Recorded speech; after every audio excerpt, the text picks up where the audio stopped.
जय श्री माता जी। हे देवी, हे आदिशक्ति माँ, आपके पास आपके श्री चरण पर विश्व के सारे संत आपके साथ ध्यान करने हेतु बैठी हुई है। कृपा करके आप पधारिए और सभी संतों को परम चैतन्य प्रदान कीजिए। हे देवी, आपके ऊपर हम पूर्ण रूप से समर्पित है। कृपा करके हमारे ऊपर दया कीजिए, कृपा कीजिए और हमारी प्रार्थना को स्वीकार कीजिए। माँ परम पूज्य श्री माता जी, आपके श्री चरण कमल पर कोटि कोटि नमन। कुंडली उठाकर बंधन लेंगे।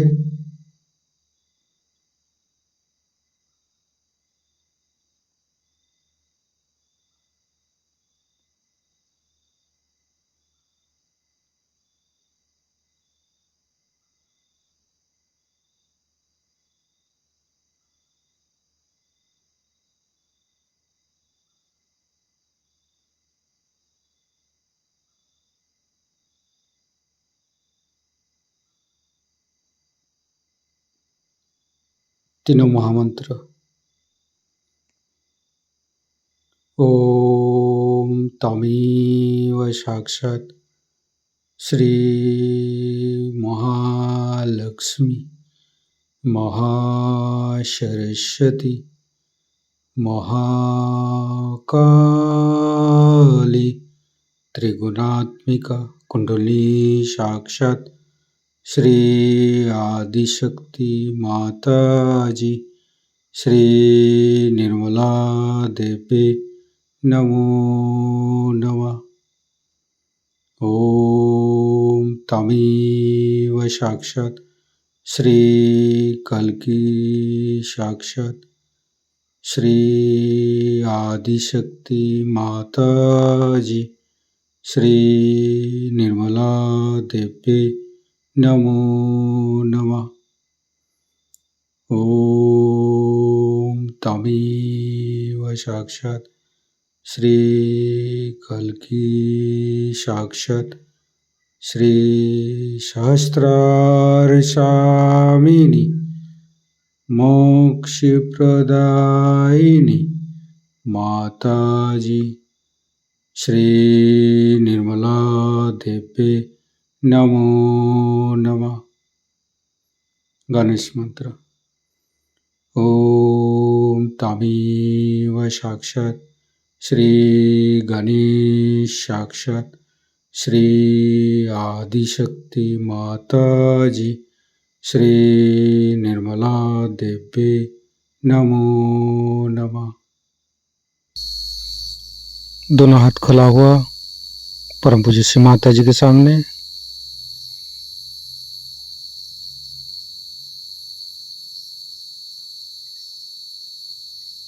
राइट हैंड हृदय पर।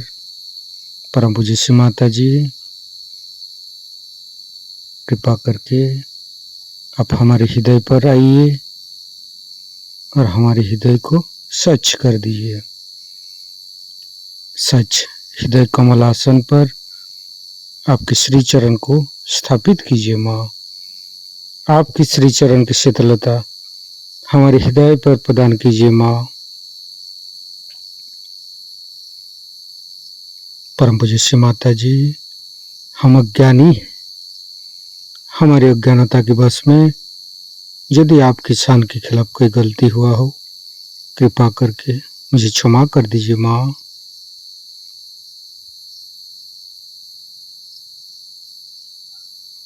दोनों हाथ श्री माता जी की तरफ। परम पूज्य श्री माता जी, आप ही तो प्रभु गणेश है।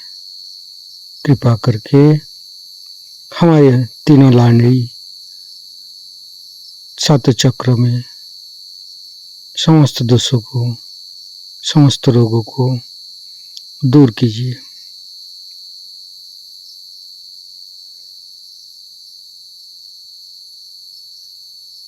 गणेश जी का मंत्र लेंगे। ओम तमेव साक्षात श्री गणेश साक्षात श्री आदि शक्ति माता जी श्री निर्मला देवी नमो नमः। संपूर्ण चित्त मध्य मूलाधार पर रखेंगे। गणेश गौरी माता के मंत्र लेंगे। ओम तमेव साक्षात श्री गणेश गौरी माता साक्षात श्री आदि शक्ति माता जी श्री निर्मला देवी नमो नमः।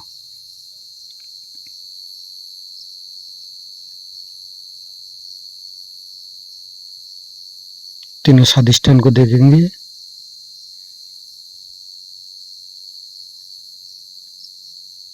लेफ्ट स्वादिष्ठान, मध्य स्वादिष्ठान, राइट स्वादिष्ठान। संपूर्ण चित्त लिभार के पास रखेंगे।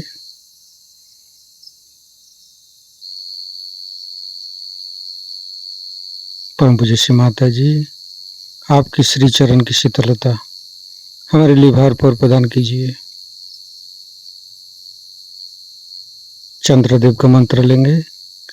ओम तमेव साक्षात श्री चंद्रदेव साक्षात श्री आदि शक्ति माता जी श्री निर्मला देवी नमो नमः। हिमालय का मंत्र लेंगे।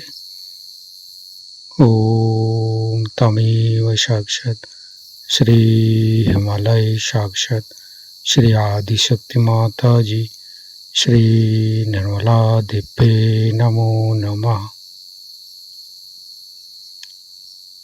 संपूर्ण चित्त राइट स्वादिष्ठान पर लिवर के ऊपर ही रखेंगे। गणेश अथर्वशीर्ष पाठ करेंगे। ओम नमस्ते गणपतये तमेव प्रत्यक्षं तत्त्वमसि तमेव केवलं कर्तासि तमेव केवलं धर्तासि तमेव केवलं हर्तासि तमेव सर्वं खल्विदं ब्रह्मासि तं साक्षादात्मसि नित्यं हरितं वच्मि सत्यं वच्मि अवतं माम् अववक्तारम् अवसोतारम् अवदातारम् अवधातारम् अवानुचानमवशिष्यम् अवपश्चातात् अवपुरस्तात् अवोत्तरातात् अवदक्षिणातात् अवचोदातात् अवधरातात् सर्वतो मां पाहि पाहि समन्त्रात् तं वाङ्मयस्तं चिन्मयो तं आनन्दमयस्तं ब्रह्ममयो स्तं सच्चिदानन्दादित्यसि स्तं प्रत्यक्षं ब्रह्मासि स्तं ज्ञानमयो विज्ञानमयोऽसि सर्वं जगदं तत्तो जयते सर्वं जगदं तत्तोत्तिष्ठति सर्वं जगदं त्वयि लयमस्यति सर्वं जगदं त्वयि पत्येति तं भूमिरापो नालो नीलो नमः स्तं चत्वारि वाक्पदानि स्तं गुणत्रयातीतो स्तं देहत्रयातीतो स्तं कालत्रयातीतो स्तं मूलाधारस्थितोऽसि नित्यं स्तं शक्तित्रयात्मक स्तं योगिनो ध्यायन्ति नित्यं स्तं ब्रह्मास्तं विष्णुस्तं रुद्रस्तं इन्द्रस्तं अग्निस्तं वायुस्तं सूर्यस्तं चन्द्रमास्तं ब्रह्मभूर्भुवस्सुरं ज्ञानादिपूर्वमुच्चाय वर्णादि तदनन्तर अनुसारो परतरो अर्धेन्दु उल्लसितं तारेण ऋतं एतत्तव मनुष्यरूपम् अकारो पूर्वरूपम् अकारो मध्यम रूपम् अनुसारो शान्तिरूपम् बिन्दु उत्तररूपम् नादं सन्धानं संगीता सन्धि शैषा गणेशविद्या गणक ऋषि निश्चित गायत्री छंद गणपतिर्देवता।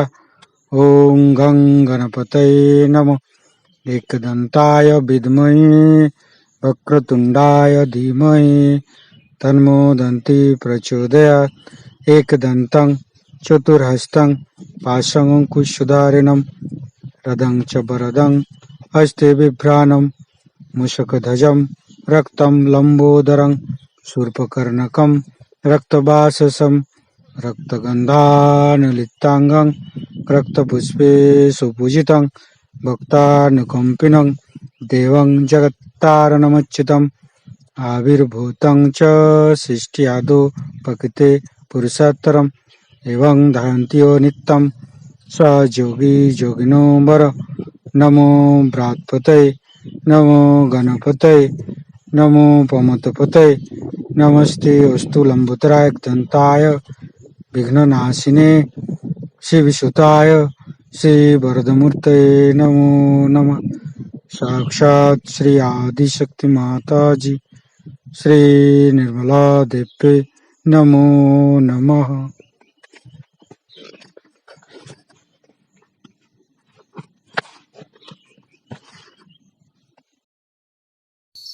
संपूर्ण चित्त लीवर के ऊपर ही रखेंगे।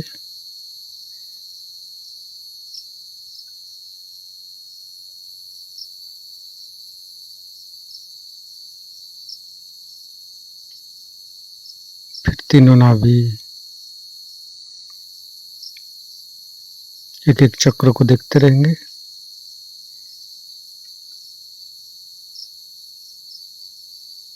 तीनों हृदय,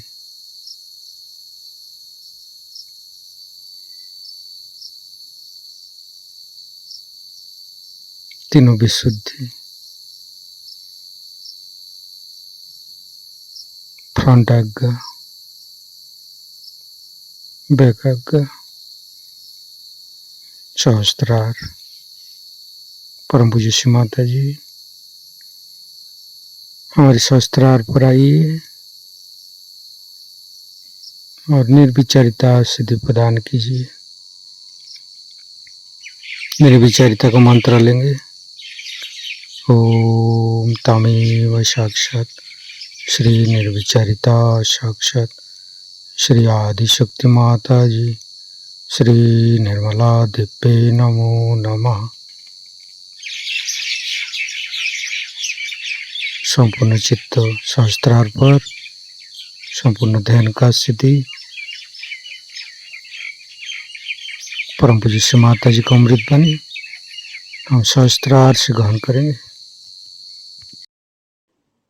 लेकिन उसकी सीट हृदय में होते हुए भी उसका स्थान सदाशिव का यहाँ पर है।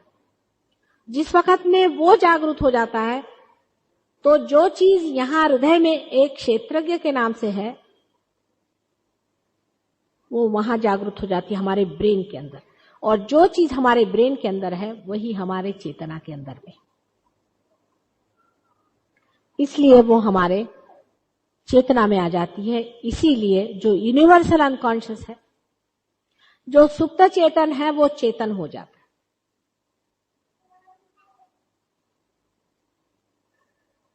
इस तरह की प्रक्रिया सहज है। सहज समाधि लागो, सहज ही होना चाहिए। अगर वो चीज सहज नहीं है तो वो जीवंत हो ही नहीं सकती, क्योंकि जितनी भी महत्वपूर्ण चीज है, समझ लीजिए आपका श्वास लेना है, इसके लिए अगर आपको किताबें पढ़नी पड़ती तो अभी तक न जाने आपका क्या हाल हो गया होता।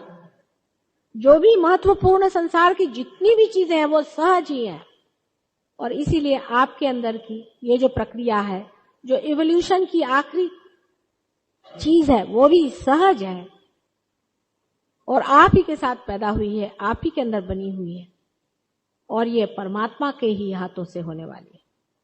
आपके करने से कुछ नहीं होता।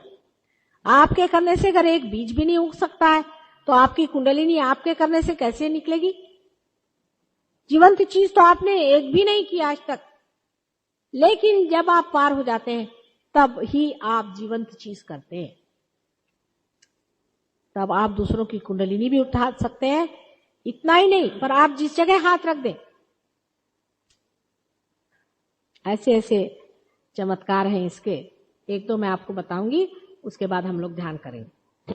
जैसे कि हमारे राहुरी में, वहां पर एक बड़ा भारी एग्रीकल्चरल यूनिवर्सिटी है, उसमें बहुत से साइंटिस्ट लोग पार हो गए।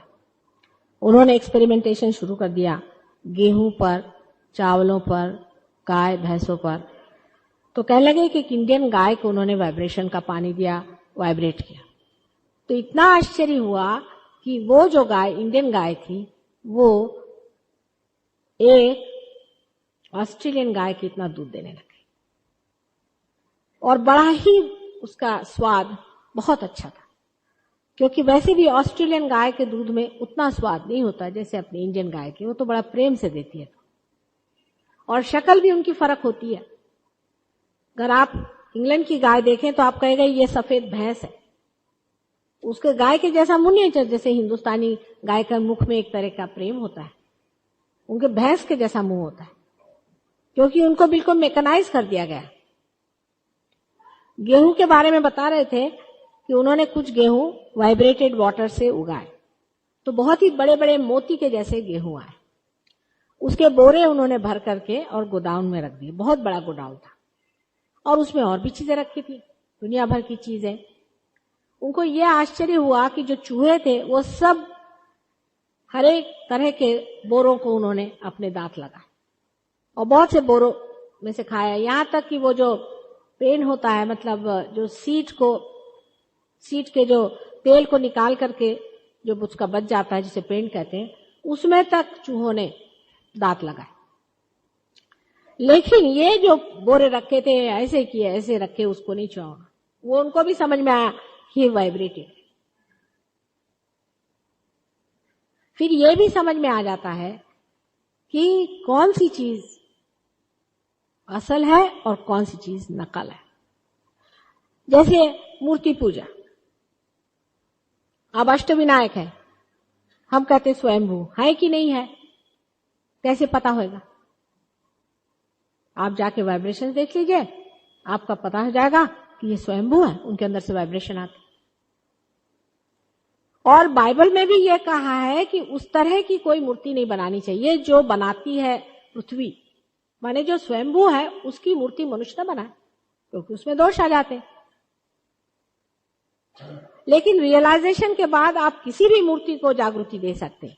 मतलब साधारण मूर्ति में एक कोएफिशिएंट आना चाहिए, एक उसका ढंग आना चाहिए, आप उसको जागृति दे सकते हैं। यानी इसको मैंने जागृति दी हुई है, आप देखें तो ये भी अब स्वयंभू के बराबर है, विष्णु जी की मूर्ति। यानी पत्थर को भी आप वाइब्रेशंस देके उसको स्वयंभू बना सकते हैं, लेकिन वैसा आप चाहें तो नहीं कर सकते। अब हर एक चीज का अर्थ निकलता है। वहां पर एक गांव है, उस गांव के पास में जमीन में एक ऐसा पत्थर निकल आया कि लोग कहने लगे कि इस पत्थर के वहां पर पानी की बंधारा हम लोग नहीं बांध पा रहे थे। कुछ समझ नहीं आता था, कितने भी लोग कोशिश करें तो वो गिर जाए, वो ढह जाए।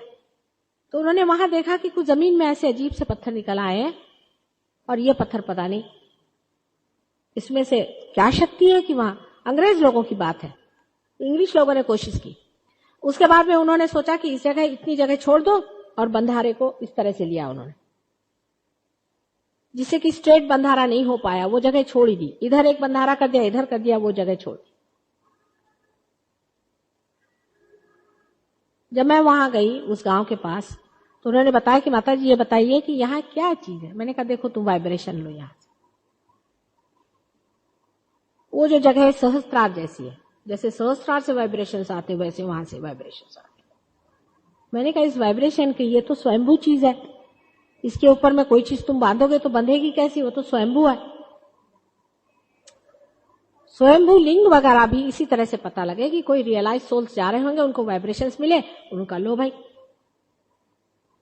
मैं कश्मीर गई थी, कश्मीर में एक दिन ऐसा हुआ कि कहीं जाते जाते मुझे ऐसा लगा कि बहुत यहाँ वाइब्रेशंस है। तो मैंने ड्राइवर से कहा भाई जरा ये बताओ कि यहाँ कोई मंदिर है क्या पुराना, या कोई चीज है यहाँ, मूर्ति उर्ति है? उसने कहा यहाँ तो ऐसा कुछ नहीं है माता जी। मैंने कहा अच्छा तुम पता तो करो। हम लोगों ने गाड़ी वाड़ी रोकी तो कहले हाँ यहाँ एक वो है मुसलमानों का कुछ है। मैंने कहा क्या है मुसलमानों? मैंने कहा चलो तो सही देखे तो क्या चीज है। हम वहां पहुंचे तो हमने पूछा भाई ये क्या बना है यहाँ पर, इतनी बड़ी मस्जिद बना के रखी है क्या? ये कह रहे हजरत इकबाल है यहाँ पर, मोहम्मद साहब के सर का एक बाल वहां रखा हुआ। बोलते साहब मैं तो एकदम ध्यान में ही चली गई, यानी एक बाल के इतने वाइब्रेशंस थे वहां पर। अब मुझे तो मालूम भी नहीं था वहां उनका एक बाल रखा है, जिसको लेकर के ये गधे मुसलमान आपस में लड़ रहे थे। ऐसे हम गधे हिंदू भी लड़ते हैं, पता तो कुछ भी नहीं है और बेवकूफ जैसे लड़ते ही रहते। अरे धर्म के नाम में लड़ाई करने का सवाल ही क्या उठता है?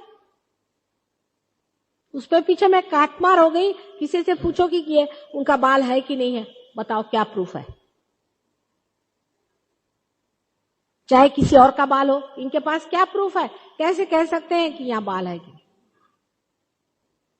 दिल्ली में हजरत निजामुद्दीन साहब है, वो पार आदमी थे। वो पार है तो सारी दुनिया के लिए पार है, वो किसी के बाप की सत्ता नहीं है। शिरडी के साईनाथ थे, मुसलमान थे तो क्या हुआ? पार थे, पार ही नहीं थे। दत्तात्रेय स्वयं साक्षात थे, उसको कैसे जानोगे तुम? जब तक तुम पारी नहीं हो, तुम्हारे आंखें नहीं है, तो तुम कैसे जानोगे? हम मुसलमान और हम हिंदू। कहां से तुम हिंदू हुए? अभी तो तुम्हारी कुंडलिनी भी नहीं जागृत हुई। ये जनसंघ वाले जो हैं, इनसे जाके पूछो कि भाई तुम क्या बात कर रहे हो हिंदुइज्म की? कुछ जानते ही नहीं हो हिंदुइज्म के बारे में, क्या चीज है। और तुम ये बना क्या रहे हो? राजकीय दल। धर्म के नाम के राजकीय दल कैसे बन सकते? धर्म धर्म होता है और सारे ही धर्म एक सूत्र पे है, एक ही तत्व पे है, कोई भी उनमें अंतर नहीं है। जैसा मैं कहती हूँ, जैसे एक पेड़ पर अनेक फूल होते हैं, एक ही शक्ति पे पैदा होते हैं, लेकिन ये दुष्ट लोग उन फूलों को तोड़ करके आपस में लड़ते हैं जब वो फूल मर जाते हैं और जब वो विद्रूप हो जाते हैं। जो जीवंत नहीं वो धर्म नहीं है, और जो मरा हुआ है वो बिल्कुल व्यर्थ है। उसको धर्म के नाम से पुकारना भी बिल्कुल व्यर्थ है। हिंदू धर्म क्या है, इस्लाम क्या है, सब कुछ आप सहयोग में आने के बाद देखते हैं कि सब एक ही वृक्ष के बहुत ही सुंदर पुष्प हैं और सब के सब आपके अंदर बसे हैं। आप मुसलमान भी हैं, हिंदू भी हैं, क्रिश्चियन भी हैं, आपके अंदर मोहम्मद साहब भी हैं, आपके अंदर में ईसा मसीह भी हैं और आपके अंदर कृष्ण भी है। इस सब चीज का पता सिर्फ जबानी नहीं है, इसका एक्सपेरिमेंट आपको करना होगा। आपको मैं बता सकूंगी कि कृष्ण कौन थे, उनका क्या रिश्ता था क्राइस्ट के साथ। मोहम्मद साहब कौन थे, उनका क्या रिश्ता था। वो तो सब एक हैं और हम यहाँ लट्ठम लट्ठी चला रहे हैं, मारा मारी कर रहे हैं। मेरे जैसे आदमी के लिए तो समझ में नहीं आता है कि इन पागलों को मैं क्या कहूं।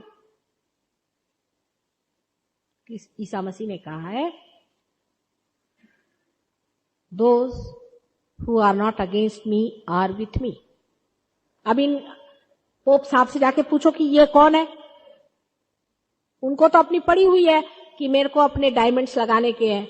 वो ईसा मसीह ने कितने कपड़े उनके पास में थे, ये अपने डायमंड के रोब पहन के। आपके शंकराचार्य भी आजकल सुनते हैं कि वो सोने का वो छत्र बना रहे, इतने से तो है। और इतना बड़ा छत्र जो धड़ से सर पे गिरेगा तो सब शंकराचार्य निकल आएगी। और वो जो शंकराचार्य आदि थे उनसे पूछो कि उनको अपने माँ की लाश जलाने के लिए लकड़ी तक नहीं थी, और ये आज बना रहे। ये जैन मुनियों से जाके पूछो महावीर कहाँ और ये लोग कहाँ, बिल्कुल अपोजिट जक्स्टा पोजिशन में खड़े हुए। और हम उन्हीं के पैर पूछ पूछ के सोचते हैं कि हम परमात्मा को पालेंगे। वो तो सब सीधे नर्क के द्वार उतरने वाले हैं, सीधे, और आप भी उसी के साथ चले जाइएगा। इसलिए सतर्क होने की जरूरत है। धर्म को असलियत में पाना है। किसी भी धर्म की निंदा वही करता है जो धर्म के बारे में कुछ भी नहीं जानता। जैसे ही आप धर्म के पूरे प्रकाश में आ जाते हैं, आश्चर्यचकित हो जाते हैं कि कितना सुंदर सामंजस्य और संतुलन और पूरी तरह से उसकी बैठक बनी। ये सब झगड़े खत्म होकर के मनुष्य एक विश्वव्यापी संसार में विचरण करने लग जाता है, जहां पर हर एक देश के, हर एक प्रांत के, हर एक धर्म और हर तरह के रेस के, काले गोरे, सब के अंदर एक ही परमात्मा की शक्ति विचरण करती हुई नजर आती। तभी कहा जाता है कि आप परमात्मा के साम्राज्य में प्रवेश कर रहे हैं, जहां पर ऊंच नीच इस प्रकार का कोई भी भेद नहीं पाया जाता और सब उसकी छत्र छाया में आनंद से अपने जीवन को एक सुंदर सा, बहुत ही मनोहर सा, जो कि कभी भी विश्वास नहीं हो सकता, इस तरह का बहुत ही बढ़िया महल बनाता है। आशा है आप सभी लोग सहज योग में अनेक उपलब्धियां पाने के बाद दूसरों को भी इसका पूरा पूरा फायदा देंगे और इस चीज के लिए इसकी सराहना करेंगे, इसमें विश्वास रखेंगे, इसका आदर करेंगे कि ये सच्ची चीज है, इसमें कोई सर्कस नहीं है, इसमें कोई एडवर्टीजमेंट नहीं है, इसमें कोई आपके सामने अजीजी नहीं है, कोई तमाशेबाजी नहीं है, सच्ची चीज, सच्चाई का वर्ण करें तो ये इतनी अत्यंत सुंदर चीज जो परमात्मा ने आपके लिए बनाई है, जो आपको पाने का है, जो आपका अधिकार है, वही हम आपको दे रहे हैं। आप ही की कुंजी हम आपको दे रहे हैं, आप ही की संपदा, आपकी ही सत्ता।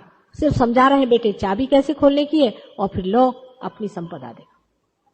जो असल है वही पाने का है और कुछ भी पाने का नहीं। जब वो पा लेता है आदमी तो उसके आनंद में उसको सारे ही आनंद ऐसे तुच्छ लगते हैं जैसे कोई अमृत को पाने के बाद गंदे नाले के पानी की ओर आदमी नहीं मुड़ता, अपने आप हो जाता है। मैं आपसे कभी नहीं कहूंगी कि आप ये नहीं करो, वो नहीं करो, सिगरेट मत पियो, फलाना मत पियो। पार होने के बाद आप ही छोड़ देंगे इसे। मैं कोई भी चीज की जबरदस्ती नहीं करती हूं, लेकिन अगर आप सिगरेट पीते हैं तो जरा मुश्किल होती है, यहां कुंडलिनी रुक जाती, तो मेहनत करके हम उसको खोल भी सकते हैं। कल ही एक साहब मुझे कह रहे थे कि माता जी मैं 15 साल से तंबाकू खाता था, कमाल है, और आपने मुझे 1 मिनट में पार कर दिया। मैं तो कहता हूं क्या संपदा मेरी थी कि आपकी इतनी मेहर नजर हो गई कि मैं 1 मिनट में पार हो गया। 15 साल से मैं तंबाकू खाता था, पर मैंने कहा उसके बाद थोड़े असर तो आए ना उसके, कहले हाँ उसके बाद थोड़े असर आए, लेकिन मैं साफ भी कर गया। तो सहज योग में और दूसरे योगों में इतना अंतर है कि पहले योगों में ऐसा होता था कि धीरे धीरे चीज को सफाई करो, हर चीज ठीक करो, हर चक्र ठीक करो, धीरे धीरे उसको रगड़वाओ, फिर से जन्म लो, फिर उसको रगड़वाओ, और उसके बाद वो जब ठीक ठाक हो जाए तो उसका दीप जला दो। अब हमको तो उतावली हो गई है, हमने कहा उल्टा शुरू करो। एक होता है कि मोटर की पूरी रिपेयरी करो, ठीक करो, फिर स्टार्ट करो, फिर स्टार्ट नहीं होती तो फिर ठीक करो, फिर स्टार्ट नहीं होती। दूसरा तरीका यह है कि आप अगर होशियार आदमी है तो आप पहले स्टार्ट तो कर दो और फिर उसी कुंडलिनी से आप अपने को ठीक कर सकते, ऊपर से नीचे तक आप उसी कुंडलिनी की शक्ति से अपने को आप ठीक भी कर सकते। तो पहले आपको जागरूक कर दो, आत्मा से परिचित करा दो, उसके बाद आप ही अपने को ठीक करते रहो। ये दूसरा तरीका जिसे सहज योग का तरीका कहते हैं, क्योंकि आजकल जेट योग है आजकल, इसलिए कुंडलिनी भी उसी तरह से होनी चाहिए। लेकिन बार बार मैंने जैसे पहले भी कहा था, बार बार यही कहूं, हालांकि बहुत ही जल्दी घटना होती है और कुंडलिनी बहुत जल्दी ब्रह्मरंध्र को छेद देती, लेकिन आप पे अंदर बहुत से कॉम्प्लिकेशंस है। आप शहर में रहने वाले लोग हैं, आपसे ग्रामीण लोग ज्यादा सुलझे हुए लोग हैं, आप लोग जरा से उलझेटेड लोग हैं, आपको थोड़ा टाइम लगता है। इसलिए कुंडलिनी फिर जाती है, उसको रिपेयर करती है, ठीक करती है, फिर से जाकर के ऊपर नीचे उतरती है, इसलिए थोड़ा उसको टाइम देना पड़ता है। और अगर आपने उसको टाइम दिया, उसको ठीक से समझ लिया और पूरे तरीके से कर लिया तो स्थिरता आ जाती, क्योंकि ये बहुत सूक्ष्म चीज है और इसको सूक्ष्मता से ही ग्रहण करना पड़ता है। आज किसी को प्रश्न हो तो आप पूछें, उसके बाद हम लोग ध्यान करेंगे। पूछिए, थोड़ा से प्रश्न पूछने जाए। हाँ, क्या आप तो तब से कुबल रहे हैं, क्या हो गया? आप तो पार हो गए ना, कल पार हुए थे कि नहीं? फिर क्या? हाँ, काय आहे का प्रश्न विष्ण? काल झाले ना पार तुम्ही? नाही झाले? व्हाल, काल नाही झाले तर काय त्याच्यात काय, आमच्याकडे असेही आहेत काही काही नाही हो, परत येतात मग होतात, काय हरकत नाही. काय कोणतं चक्र सांगितलं तुम्हाला? कुठलंच नाही, सगळं ठीक आहे म्हणतात. काय तुमचा धंदा काय आहे? शिक्षक आहात का? म्हणूनच शिक्षण. कसलं शिक्षण घेताय? कॉलेजचं. कोणता विषय आहे? सायन्स. मग सांगितलं ना सायन्सची दुर्गती. सायन्सवर फार विश्वास आहे का? थोडा कमी करा म्हणजे जमेल. हा, आता सगळे सायंटिस्ट जे आहेत, लंडनला मोठे मोठे सायंटिस्ट आता येतात तिकडे सहयोगासाठी.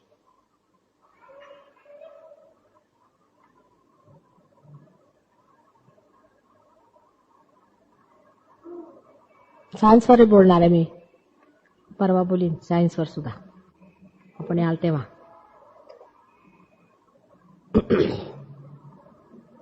कोणता विषय सायन्समध्ये? हा, फिजिक्स आणि केमिस्ट्री. आणखीन काय प्रश्न असले तर विचारा. त्यांची फिजिक्स केमिस्ट्री जरा नीट करते. हा, अशा ठेवा. हा,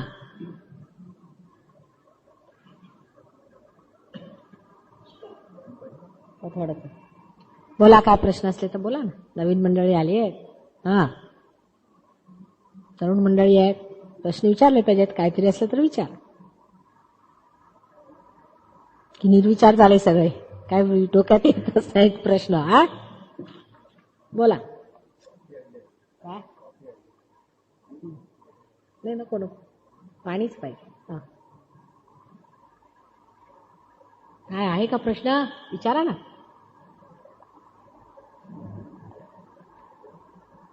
कोई प्रश्न हो तो बोलिए. भक्ति भाव का पैदा होना क्या कुंडलिनी की जागृति पर निर्भर है? क्या किस भाव का? भक्ति भाव. कौन सा भाव? भक्ति भाव? भक्ति भाव क्या? नहीं. देखिए, हमारे अंदर भक्ति भाव इसलिए आता है कि हम भावना प्रधान है. हमारे अंदर भावना भी एक चीज है ना, जिसको इमोशंस कहते हैं, वो भी हम एक चीज है. ये हमारे लेफ्ट हैंड साइड की शक्ति है जो हमारे अंदर भावना देती है, जिसे हम ईड़ा नाड़ी कहते हैं, उससे ये शक्ति मिलती है. ये सबका संतुलन है, इमोशन का भी और राइट साइड की जो शक्ति है जिससे हम क्रिएटिव होते हैं उसका भी, और बीच की शक्ति जिससे कि हम इवॉल्व करते हैं उसका भी. तीनों चीजों का जब मिलाप होता है तभी सहयोग घटित होता है. जो आदमी बहुत भक्ति भाव वाला है, समझ लीजिए, जैसे वो हरे रामा हरे कृष्णा वाले हैं, अब वो पागल जैसे वहां ऑक्सफोर्ड स्ट्रीट में खड़े होकर के धोती कभी पहनना तो आता नहीं, आधी धोती गिर रही है, आधी धोती ये मार पीट रहे ढोल भक्ति भाव में, वो तो कभी भी नहीं पार होने वाले. तो पागलों का काम नहीं है. लेकिन भक्ति अगर प्रेम से है और परमात्मा के प्रति लीन होकर के अगर भक्ति है तो वो बहुत काम कर जाती है. लेकिन कुंडलिनी शक्ति इन तीनों ही शक्तियों को एक करती है. ये चौथी शक्ति, एक ईड़ा लेफ्ट साइड में होती है और पिंगला राइट साइड में होती है और बीच में सुषुम्ना होती है. सुषुम्ना से हम इवॉल्व करते हैं, इवोल्यूशनरी शक्ति होती है जो कि विष्णु की शक्ति है, और लेफ्ट साइड में जो शिव की शक्ति है जिससे हम एग्जिस्ट करते हैं, जो भावना हमारे अंदर जागृत करती है, वो हमारे अंदर जो हमारा पास्ट है उसको स्थापित करती है. जो राइट साइड में शक्ति है वो ब्रह्म की शक्ति है जिससे हम क्रिएट करते हैं, सोचते हैं, ये शरीर की धारणा करते हैं, ब्रह्म तत्व से चलते हैं. ऐसी तीन शक्तियां मैं कल आपको सब बताऊंगी. लेकिन इन तीनों शक्तियों को जाकर के सहस्त्रार में एकाकार करने वाली जो शक्ति है वो ये कुंडलिनी शक्ति है. ये तीनों को एक साथ बांध देती है. महाकाली, महालक्ष्मी, महासरस्वती, तीनों जो शक्तियां हैं उसको एकाकार कर देती है, वो कुंडलिनी शक्ति है. जब ये तीनों शक्तियों को वो एकाकार कर देती है तब ब्रह्मरंध्र छिद जाता है. उसके बाद में आपको ये सिंथेसाइज करना चाहिए, ये समग्र शक्ति जो होती है यही वाइब्रेशंस की तरह से है. पहले एक शक्ति के 4 भाग हो जाते हैं, फिर वही एक हो जाते हैं।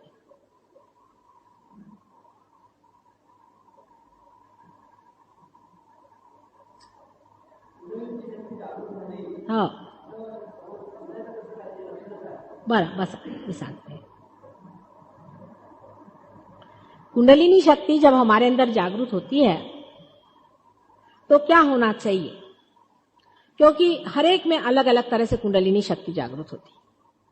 समझ लीजिए किसी इंसान के अंदर में उसकी नाभि चक्र की पकड़ है, तो कुंडलिनी शक्ति जागृत होकर के वहां धक्के मारेगी, तो आप देख सकते हैं अपनी आंख से कि वहां पे आपके स्पंदन हो रहा है त्रिकोणाकार शक्ति में। आप अपने आंख से देख सकते हैं, यहां आपको मैं बहुत बार दिखा दूं। और आपका नाभि चक्र पकड़ा हुआ है, अगर नाभि चक्र को आप किसी तरह से, जो कि सहयोग में है उसकी प्रक्रिया है, खोल दें तो कुंडलिनी शक्ति ऊपर चढ़ेगी। आप उसका स्पंदन स्टेथोस्कोप से देख सकते हैं अलग अलग चक्रों पे। फिर वो यहां जाती है, यहां जाकर के धक्के मारती है। अगर ये भी नहीं खुल सके तो यहां भी आवाज होता है। तभी कबीर ने कहा है कि शून्य शिखर पर अनहद बाजी, वहां आवाज आता है धक धक धक धक धक धक। सर है कबीर पढ़ा है क्या तुमने? तभी इतने जल्दी पार हो गए थे। हाँ, लेकिन अगर आप समझ लीजिए बहुत ही बढ़िया इंस्ट्रूमेंट है, जिसको कहते हैं कि बहुत ही बढ़िया कोई अगर एरोप्लेन हो और बहुत ही बढ़िया उसकी एयरपोर्ट हो, तो उसका टेक ऑफ ही पता नहीं चलता और खट से एरोप्लेन ऊपर चला जाता है। अगर आप बहुत ही बढ़िया व्यक्ति हैं तो कुछ भी नहीं पता चलेगा, आप पार हो जाएंगे। आपके अंदर से झट झट झट झट चीज बहने लगेगी, पता ही नहीं चलेगा कैसे आप खुल गए, कैसे पार हो गए, कहां पहुंचे। तो ये हर एक पे डिपेंड करता है। पर पार होने के बाद क्या होना चाहिए, इससे आप जज कर सकते हैं कि कुंडलिनी आपकी शक्ति जागृत हुई या नहीं। जब जागृत हुई है तो वो उसका मूवमेंट, अगर आपकी बहुत ही बढ़िया हालत है तो आप एकदम पारी हो जाते हैं, आपके अंदर से वाइब्रेशन शुरू हो जाते। लेकिन वो अगर समझ लीजिए मालगाड़ी है, वो तो मालगाड़ी भी हो सकती है ना, तो वो चढ़ेगी, फिर आपको लगेगा यहाँ जरा धक धक आया, यहाँ थोड़ा धक धक आया। आपके लिवर पेशेंट है आप, तो लिवर में जाएगी, वहां धक धक मारेगी थोड़ी देर, फिर आपकी तबीयत जरा ठीक हो जाएगी, फिर जरा ऊपर चढ़ेगी, फिर आपका हृदय चक्र पकड़ा है, वहां धक धक मारेगी। लेकिन 2 चीज इसमें हो जाती है, एक तो जागृति और उसके बाद में ब्रह्मरंध्र का छेदना। जब जागृति हो जाती है और कुंडलिनी जब आज्ञा चक्र को पार करती है, तब आप में थॉटलेस अवेयरनेस आ जाती है। अब निर्विचार समाधि स्थापन हो जाती है, आप निर्विचार है। लेकिन आश्चर्य है, जो सहज योगियों के अभी ब्रह्मरंध्र भी नहीं छेदा, सिर्फ इसी को क्रॉस कर जाते, वही दूसरों की कुंडलिनी उठाते मैंने देखा हो, अभी पार भी नहीं हुए पूरी तरह। आश्चर्य की बात, मैं खुद ही हैरान हूं सहयोग के कमालात पर। लेकिन अगर वो ब्रह्मरंध्र छेद गई और आपके अंदर से हाथ से बहने लग गए, तो आपको फिर पता ही चल जाता है कि हो गए आप पार। पूछिए कि पार हो गए, कहते हाँ हो गए। एकदम कंप्लीट शांति हो जाती है आदमी के अंदर में, और यहां से आपको लगता है जैसे तालू छोटे बच्चे की जैसे खुल जाती है ना, ऐसे अपनी खुल जाती है। आप फिर कभी कभी थोड़ी सी क्लोज होता है, फिर से हो जाता है, फिर ऐसा होता है, पर वो जम जाता है वहां। इस तरह से कुंडलिनी शक्ति को जाना चाहिए। फिर आप महसूस करने लगते हैं दूसरों के चक्र, आप बता सकते हैं इनको ये है, उनको वो है। तुम्हीच वाचून दाखवा, मराठीत आहे का इंग्लिशमध्ये? काय सिक्रेट प्रश्न आहे का? हा, काय प्रश्न आहे? विचारा विचारा, आमच्याकडे सिक्रेट बिग्रेट काय नाही, सगळं ओपन मामला। किसने पूछा?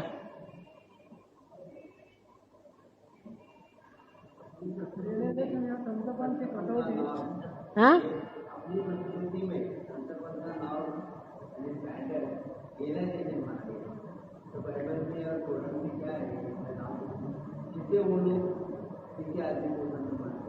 इकडे इकडे मला काय काय म्हटलं, जरा जोरात बोला हो। हाँ हाँ हो,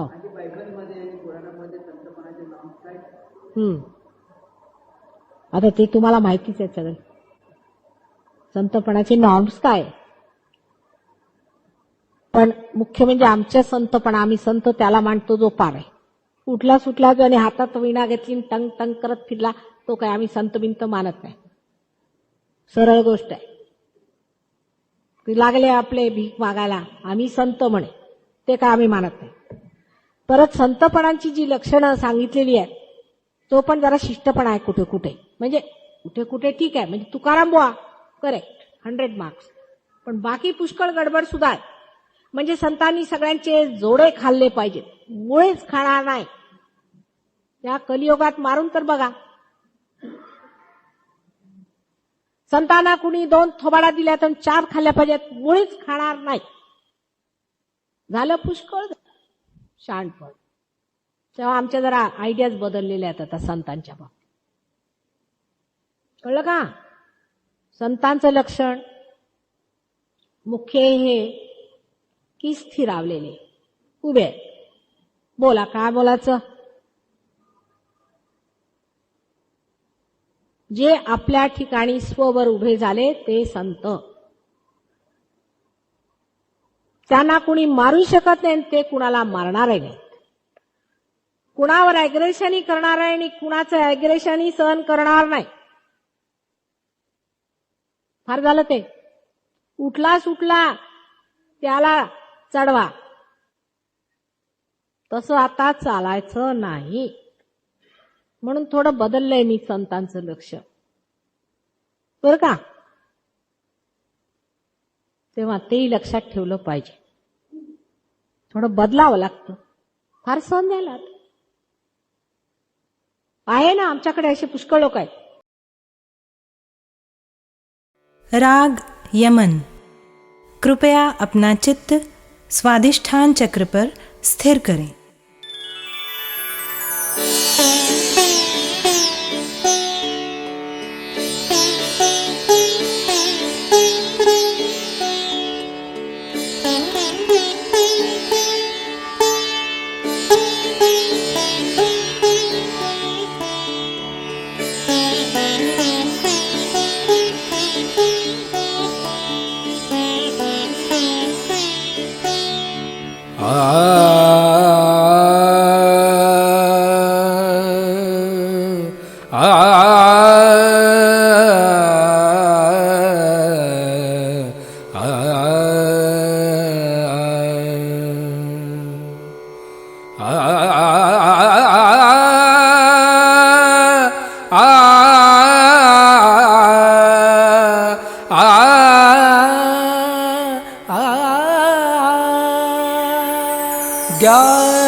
ज्ञानदायिनी श्री माताजी, ज्ञानदायिनी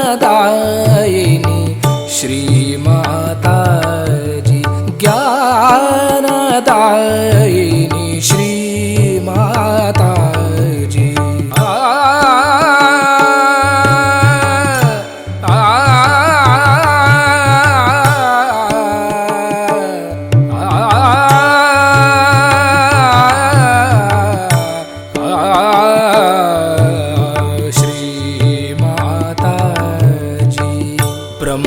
स्वरूपिणी मात सरस्वती, ब्रह्मस्वरूपिणी मात सरस्वती, ब्रह्मस्वरूपिणी मात सरस्वती, ज्ञानदायिनी श्री माताजी। पम गम पद पम गम पम गरे सा नि रे ग रे ग म गम पम गरे सा नि रे ग म पम गम पद पम गम पम गरे सा।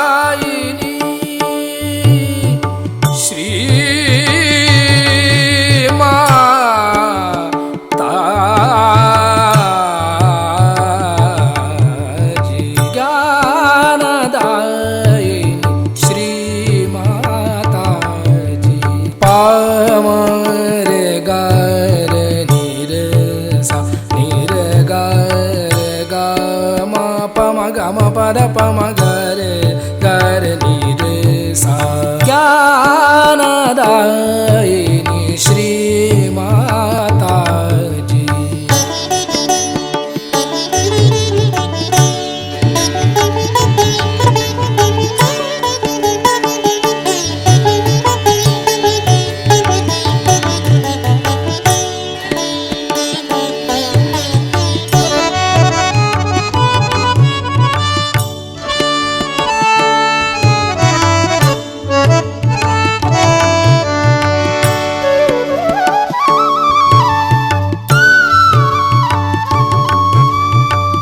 निर्मल विद्या कावर दो माँ, निर्मल विद्या कावर दो माँ, निर्मल विद्या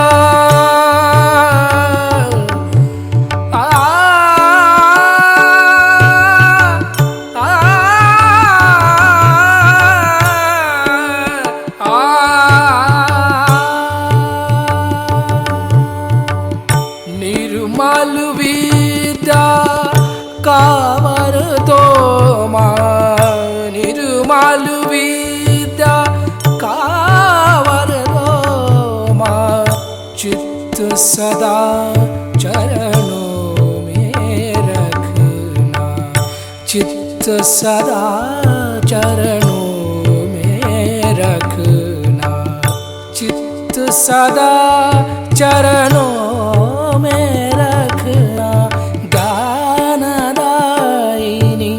श्री माता जी, ज्ञानदायिनी श्री माता जी, ज्ञानदायिनी ज्ञानदायिनी ज्ञानदायिनी श्री माता जी। ओ त्वमेव साक्षात् श्री ब्रह्मदेव सरस्वती साक्षात् श्री आदिशक्ति माता जी, श्री निर्मला देवे नमो नमः।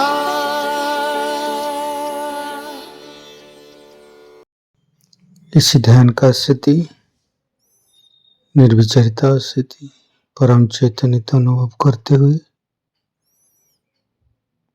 परम पूज्य श्री माता जी, आज का ध्यान आपने करा के हम सभी को जो परम चैतन्य अनुभव कराया, इसके लिए मैं आपको कोटि कोटि नमः। कुंडली उठा के बंधन लेंगे।